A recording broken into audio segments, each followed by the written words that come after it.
It's all about tweaking your workout and adding a little bit into, you have a physical job. You have to think of yourself as a physical job, and your body is how you do your job. And so this is your business, and treat it like that. Do a warm up, and then at the end of the day, do a cool down. And when you're working out, you're doing rehab and prehab to make you be able to get through what you need to do, which could be a long, long shift, Now we making moves.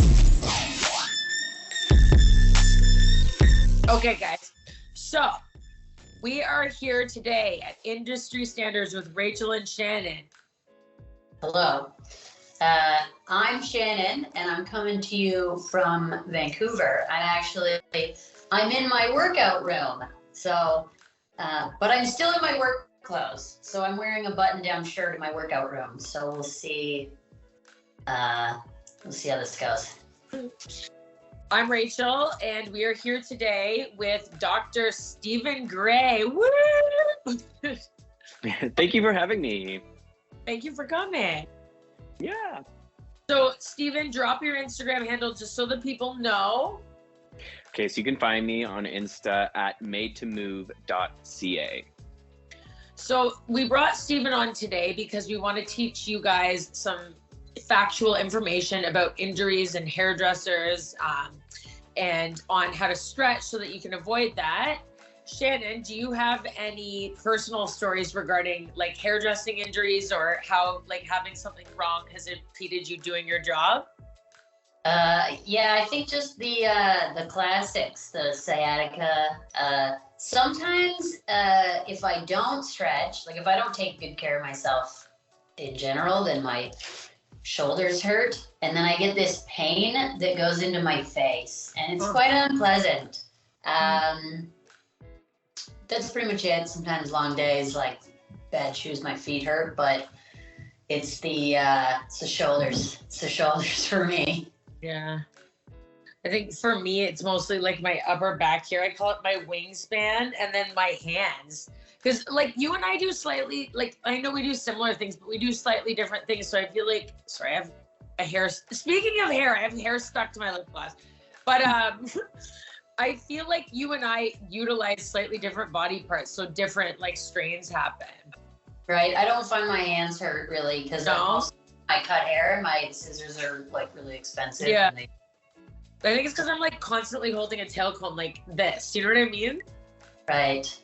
So yeah, if I'm like working like this all the time, then I'm like, oh, what's wrong with me? But that's like early career stuff. Like later you really are like, you start to make sure that once things start to hurt, then you're like, I have to do this properly. That's true.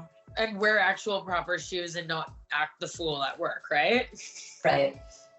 So, yeah, and I think that's with any career, right? Like I know, like when I was dancing professionally, it's like when you're younger, you're like not warming up properly, and then you're like, because you're young, you can do anything. It's with any physical job, especially like one where you're on your feet all day and using your hands and arms. It's a lot. Yeah. And like, even if there's like one thing, well, Stephen and I taught dance together for many years, and Stephen's currently my chiropractor. And like, I had a Valentine's Day injury a couple of years ago. I broke a toe, and I didn't realize, like, you do little things to overcompensate, but when you don't have a job where you're standing all day, it doesn't matter the same way. But what ended up happening was the entire side of my leg right into my lower back was hurting because I was leaning off to the side, so I wasn't standing on the broken toe. Right. Yeah. It's funny how those little compensations add up, especially over time, and then become chronic, and then you're knocking on my door and going, help me. Yeah. If you get like one sock just like gets under your foot, but you're wearing boots, so you leave it, and then all of a sudden your entire skeleton is like broken. We've all had that happen. That is actually the worst feeling in the world. So, Stephen, what are some little facts that you have on injuries with hairdressing and like repetitive strain? Well, it's funny because when I was thinking about, doing this segment, I was thinking about typical things that I assumed would be frequent with hairdressers and stylists, colors, anybody kind of doing that job on your feet working on, you know, at this height. And those typical things are like thoracic outlet syndrome, where, you know, your arms are up, and it's kind of like an injury that like even like a plumber or an electrician might get, because it's like overhead work, you know, your arms are up so high. And if you're lifting everything from, you know, using your neck muscles, then everything's getting tight. And so our nerves that go to our hands, they come from our neck, and they kind of mix and mingle and go into our arm, and they go through muscles at the side of our neck called scalenes, and then they go under a muscle here called subclavius, and then they also go under your smaller pec muscle. And so if you're constantly up where everything's tight, that can lead to that nerve issue, which is most typical like in that side of the hand here. That's why you get a lot of that numbness, tingling, especially in that sort of pinky and that ring finger, because it's very typical of thoracic outlet. And so for something like that, it's not only just ergonomics of making sure, you know, your chair is at an appropriate height where you're not like up as much as you know, you can be a little bit lower. And that's one concern I remember I brought up with you, Rachel, because you do mobile service as well. And it's like, you're not always in the ideal setting, but like to get that is definitely something to look at to like decrease that issue. And then other than that, it's making sure you take the time to like stretch out your neck, stretch out those muscles, so that way anything getting tight doesn't get tight. You also want to watch that you're not chest breathing. A lot of people, when they're stressed, they start chest breathing from their chest. They're using those same muscles to breathe, and it's like, that's not how you were designed to breathe. So you need to diaphragmatically breathe, which is like release the abs. And I know as a dancer, it's something that we're not used to. Like, we're always engaged in our core. I'm sure you feel that, Rachel. Yeah. So it's about all those little things. I'm just laughing, picturing Shannon like somebody in the middle of a color correction, like panicking and panting, like they can't breathe because they're so tense. The real things. Yeah. Yeah. You know, so like that's one. Also obvious, like a wrist injury, you know, one of the more common ones is carpal tunnel, where the tunnel basically where your median nerve goes right in here, you know, the nerve becomes entrapped because you're probably doing things either in flexion or you're just doing a lot more wrist activity. And it's common with chiropractors too, because we use our wrists a lot for adjusting. And so looking at making sure you're doing like a warm up before you're working, and then strengthening that. And my biggest tip for that is don't just strengthen in neutral, you know, strengthen in the direction that you're working in. So if you're doing a lot of inflection, strengthen in flexion. It's why with my gymnasts, I strengthen in extension, because that's the compromised position that they're using most frequently. So that's another thing with like wrist. And then the other thing I thought of is, you know, elbow pain. You know, you're doing a lot of where you're doing this, where you're using the muscles in your forearm. They get real tight. I'm sure, like, when was the last time you thought, ooh, my forearms are tight? Like today? when you're attacking me. Yeah. And so, exactly. And so that can lead to, you know, pain at the elbow. And so we call that medial or lateral, like inside or outside epicondylitis, basically inflammation at the little conda, the little bone here. And so a colloquial term for those conditions are golfer's elbow and tennis elbow. So like you're doing the same amount, like you're basically Serena Williamsing your elbow doing cut and color. You know what I mean? Like you truly are. And so again, strengthening those forearm muscles and going and getting manual therapy. Like, I don't care what that is, chiro, physio, massage therapist, get your nail artist, ask them, do you do forearm massage? Get them to do that. I bet they do. And I bet it will feel amazing on your forearm. So those are like the three things that, like, in terms of the mechanics that I know of, that I thought, you would be experiencing a lot of. But on the flip side, also you're standing for like such a long time. And so you're looking at like plantar fasciitis, foot pain, knee pain, just from like standing, compressing your meniscus all day. And so, for those things, that's actually in the research. So prepping for this, I thought, okay, let's just see what's in the research. And I found this really huge study in the Journal of Occupational Health, I believe. And it was a study in India at like urban hairstylists. And it was actually crazy because they talked about injuries happening after a 12-hour shift. And I was like, that's insane. And then we were talking and I was like, that is today. And so the injuries they're looking at, 50% had foot and knee injury because you're standing all day. I think it was 40% low back, which is also again from standing. And then it was like 25 neck and shoulder, which was funny to me. I thought it would be more, but you're standing. And so for me, the biggest one about standing injury is increasing the strength in your feet. And so I don't know if you've ever done those foot scrunchers where your feet are flat on the floor and you're just kind of scrunching in. Become obsessed with that exercise. I do that in the bath. I do that all the time because for me, I'm standing a lot too, and I love running, and I don't want to not be able to do the things I love. And so by keeping all the muscles inside your feet, think of it like the core in your foot. They're stabilizing your foot. They're allowing you not to like hang off of passive tissue, your ligaments, your fascia. You're using the muscles to support yourself. And so, look about adding those things. It's all about tweaking your workout and adding a little bit into, you have a physical job. You have to think of yourself as a physical job, and your body is how you do your job. And so this is your business, and treat it like that. Do a warm up, and then at the end of the day, do a cool down. And when you're working out, you're doing rehab and prehab to make you be able to get through what you need to do, which could be a long, long shift, So it's all about tweaking that. How long do you suggest warming up and cooling down, like at the start and finish of our day?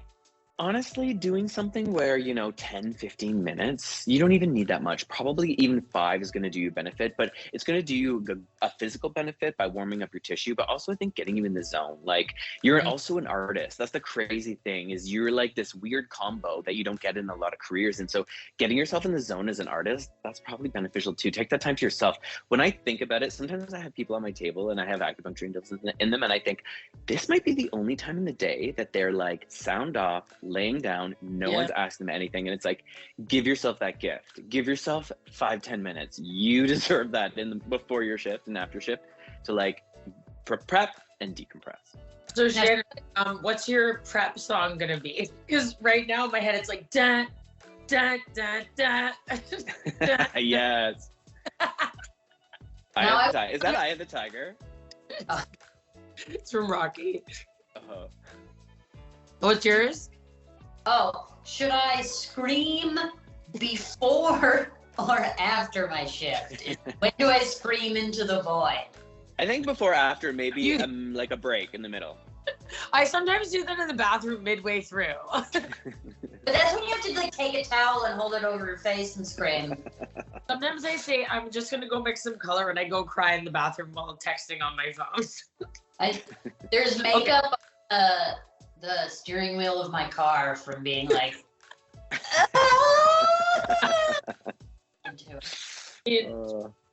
So like, a midday break is great. Like, the common stretch where you put your forearm in the door frame and you step forward. Yeah. So use that like middle of the day, end of the day. I would do both elbow at shoulder height and then elbow above too to get that pec minor. And then just hold that for like, I always say like do yoga breathing while you're holding a stretch where you're like, because it gets you to calm down and gives you like a second to actually stretch, and feel that release. So just add those throughout your day. Okay, great. And then the other one was toe scrunchies. Yeah.